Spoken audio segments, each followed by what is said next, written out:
अगर आपने 2 ओपनर चुनने हैं T20 world cup, Asia cup, कौन होंगे? 2, सिर्फ 2। जायसवाल एंड अभिषेक शर्मा। आप +1, आप +2, +3।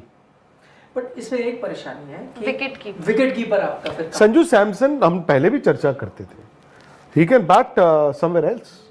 आपने उनके बैकअप के तौर पे जितेश शर्मा, कहाँ संजू सैमसन ने हर जगह बैटिंग की हुई है। नहीं है तो टॉप ऑर्डर ना, मतलब 1 2 3। हाँ। 1 2 3 ना हो, 5 हो जाए। 5 भी कहाँ जगह है, आप जब टीम बनाओगे आपके पास नहीं, बट पता नहीं, आई डोंट नो। मैं आजकल अखबार में पढ़ रहा हूं कि एशिया कप की टीमें बन रही हैं, सब बना रहे हैं, तो उसमें एक चीज कॉमन आ रही है जो बीसीसीआई लीक करता है। अच्छा, मजे की बात क्या है, बीसीसीआई ने एक खबर लीक की कि जी रोहित शर्मा और विराट कोहली ऑस्ट्रेलिया के बाद टाटा बाय बाय। फिर वही बीसीसीआई जो होगा ऑफिशियल, निखिल ने फोन किया, सर यार आपने, तो तुम डिनाई कर दो कि ये खबर कहां से आई। तो सेम मैं देख रहा हूं, सब अलग अलग टीमें चला रहे हैं, बट एक चीज कॉमन है और मैं शॉक्ड हूं कि सब कह रहे हैं कि यशस्वी जायसवाल T20 टीम में नहीं होंगे। मतलब मेरे लिए इससे मतलब कोई हैरानी वाली बात ही नहीं है। इट इज लाइक मैं जी 6 महीने बाद नींद से उठाऊं और कोई मुझे कह दे कि यशस्वी जायसवाल आपकी T20 टीम में नहीं है, मैं मानूंगा ही नहीं। मैं जैसे अभी राहुल ने भी कहा कि भाई ये कौन सी टीम है, मैंने भी आपको कहा यशस्वी जायसवाल अभिषेक होना चाहिए, लेकिन ये हैरान नहीं होगा कि अगर वो नहीं आएंगे T20। क्यों हैरान नहीं होंगे आप?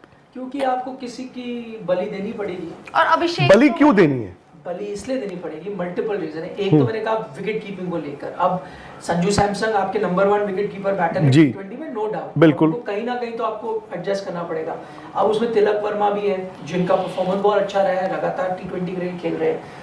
उसमें खुद कप्तान सूर्य कुमार यादव है। मैं टॉप ऑर्डर की आपकी अभी तक बात कर रहा हूँ जो पैटर्न, उसमें श्रेयस अय्यर आ जाएंगे। तो अब इतने सारे, उसमें हार्दिक पांड्या है, अब इतने सारे बैटर हैं, तो संजू सैमसन को आप कहाँ 6-7 नंबर पे? तो नहीं, विकेट कीपर तो आपका खेलना ही है ना।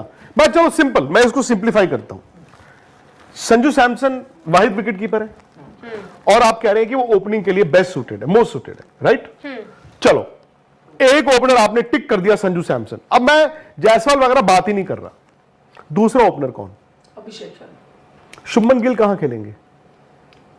देखिए, अगर आप टीम बनाएंगे, ये थोड़ी सी अटपटी लगेगी बात, लेकिन अगर आप इस वक्त T20 टीम बनाओगे तो शायद शुभमन गिल का उसमें आना मुश्किल है। इसमें अटपटी बात ही नहीं है, बट ये तो हो रहा मैं है। तो उसको नॉर्मल कोर्स मानता हूं। आपकी टीम में ना हो सकता है।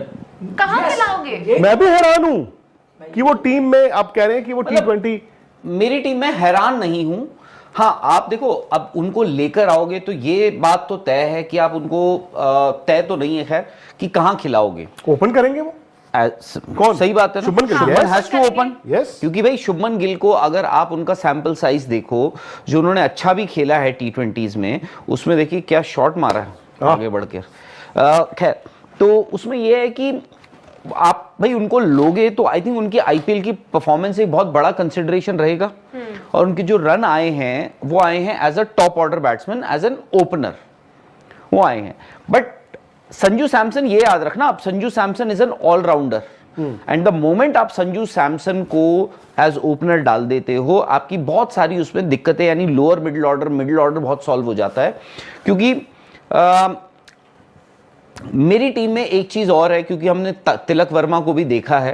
तिलक वर्मा ने का ये आईपीएल सीजन बहुत अच्छा नहीं गया था। उनका ना एक चीज जो मैंने देखी है कि वो स्पेशली अब सब कॉन्टिनेंट में एशिया कप होगा, सब कॉन्टिनेंट में ही आपका वर्ल्ड कप भी होगा, तो आई डोंट पिचेस पे वो थोड़ा स्ट्रगल किया है उन्हें। हाँ। तो उस चीज में अब ये है कि देखो, सूर्य कुमार यादव ने कुर्बानी दी थी नंबर 3 की तिलक वर्मा के लिए।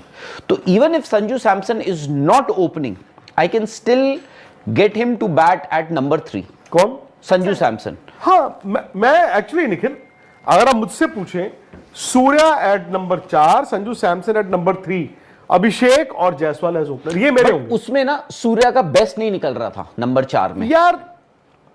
अब देखो, मेरा सिंपल ये मानना है कि अगर आप एक तरफ ये सोचते हो कि इस प्लेयर का बेस्ट नहीं निकल रहा और दूसरी तरफ आप ये कह रहे हो कि Jaiswal has to go because वो बली का बकरा है, तो या फिर आपके डबल स्टैंडर्ड्स हैं। मैं जानता हूं कि शुभमन गिल टेस्ट टीम के कप्तान हैं, मैं जानता हूं कि शुभमन गिल इंडियन क्रिकेट के अगले पाइड पाइपर हैं, मैं जानता हूं कि शुभमन गिल आने वाले वक्त में सूनर देन लेटर वनडे के कप्तान होंगे, होपफुली वो 2023 वर्ल्ड कप में इंडिया की कप्तानी कर रहे होंगे। मगर ये कहां लिखा है कि आप अस्सलाम वालेकुम जी, कैसे हैं आप लोग। तो आज हम बात करेंगे इंडिया के एशिया कप के स्क्वाड के बारे में। मुख्तलिफ इतलात आ रही हैं कि संजू सैमसन टीम में वापसी करेंगे। अब इंडिया के अगर हम T20 स्क्वाड की बात करें तो जो ओपनिंग खिलाड़ियों पे जिनका नाम आ रहा है वो है शुभमन गिल एंड अभिषेक शर्मा। सुनकर आप हैरान हुए होंगे कि कैसे यशस्वी जायसवाल को दूध से मक्खी की तरह निकाल कर बाहर कर दिया गया। वाउंड डाउन पे जो बैटिंग करेंगे हमारे पास वो संजू सैमसन का नाम आ रहा है, क्योंकि संजू सैमसन इस टीम की ज़रूरत है। ऋषभ पंत के जाने के बाद संजू सैमसन एक तरह से आपके पास एक ऑलराउंडर है जो आपको मतलब विकेट कीपिंग भी करेगा, आपके लिए वन डाउन पर बैटिंग भी कर सकता है, ओपनिंग भी कर सकता है, मिडिल ऑर्डर के अंदर भी बैटिंग कर सकता है। उसके बाद कप्तान सूर्या कुमार यादव हैं। देन उसके बाद हमारे पास श्रेयस अय्यर पे सवाल आ रहे हैं कि श्रेयस अय्यर टीम में वापसी करेंगे या फिर तिलक वर्मा होंगे। उसके बाद हार्दिक पांड्या हैं आपके पास, फिर अक्षर पटेल आपके पास आ जाते हैं, फिर उसके बाद आपकी बॉलिंग में कुलदीप हैं, अर्शदीप सिंह हैं, जसप्रीत बुमराह है, शमी अगर आप फिट हैं तो वो आ जाएंगे। ये इस तरह से आपका एक कॉम्बिनेशन बन रहा है। लेकिन जब एक्स्ट्रा प्लेयर आप लेके जाने की बात करेंगे कि मैं चाहता हूं कि अगर शुभमन गिल आ रहे हैं वापस तो उनको वाइस कैप्टनसी भी मिलनी चाहिए। लेकिन जो यशस्वी जायसवाल के साथ हो रहा है ना कि अगर उन्हें मतलब कि प्लेइंग 11 में नहीं रखा जा रहा तो उनको चाहिए कि टॉप 15 के अंदर तो रखें, तो ऐसा ना हो कि कोई खिलाड़ी इंजर्ड हो जाए तो जित वजह से, क्योंकि ऋषभ पंत तो है नहीं। संजू सैमसन के साथ जो सेकंड विकेट कीपर का नाम आ रहा है वो है जितेश शर्मा। जिस तरह से जितेश शर्मा ने आरसीबी के लिए मैचेस में परफॉर्म किया था तो उनकी जगह बनती ही बनती है। लेकिन हमें खुशी इस बात की है कि हमारे भाई संजू सैमसन जो हैं अब उनकी टीम में वापसी हो रही है। और संजू सैमसन T20 के अंदर जिस तरह से कमबैक उन्होंने किया था, जिस तरह से राजस्थान रॉयल के अंदर उनकी परफॉर्मेंस, अगर वो बाहर भी जा रहे थे लेकिन जिन मैचों में संजू ने परफॉर्म किया है वो आखिर तक मैच फिनिश कर आए हैं। और इंडिया की टीम देखकर इतनी तगड़ी लग रही है कि वो एशिया कप की कंटेंडर जो है ना, एशिया कप जीतने की मोस्ट सुइटेबल कंटेंडर है। अब हम देखते हैं कि जो बाकी जो टीमें हैं वो किस तरह से अब कब तक एशिया कप का स्क्वाड टीम इंडिया अनाउंस करेगी, क्योंकि जब स्क्वाड अनाउंसमेंट होगा तो उसके बाद फिर मोर डिटेल सामने आएंगी, टीम कॉम्बिनेशंस बनना शुरू होंगे, बॉलिंग के कॉम्बिनेशन, बैटिंग के, मिडिल ऑर्डर में कौन कौन है। अभी तो आपके पास पूल बहुत ज़्यादा है। अगर ये कहा जाए कि आपके पास पूल नहीं है तो आपके पास पूल बहुत ज़्यादा है और आपको कई ऐसे खिलाड़ी बाहर करने पड़ रहे हैं जिनकी जगह टीम में बनती थी। बाकी अगर आपको हमारी वीडियो अच्छी लगी है तो हमारे चैनल को सब्सक्राइब करें, लाइक करें और अपने दोस्तों के साथ शेयर करें ताकि हमारी हर आने वाली लेटेस्ट वीडियो आप तक पहुंच सके। बाकी आपसे मिलते हैं नेक्स्ट वीडियो के अंदर। उस वक्त तक अपना बहुत सारा ख्याल रखिएगा और मुझे दीजिएगा इजाज़त। अल्लाह निगहबान।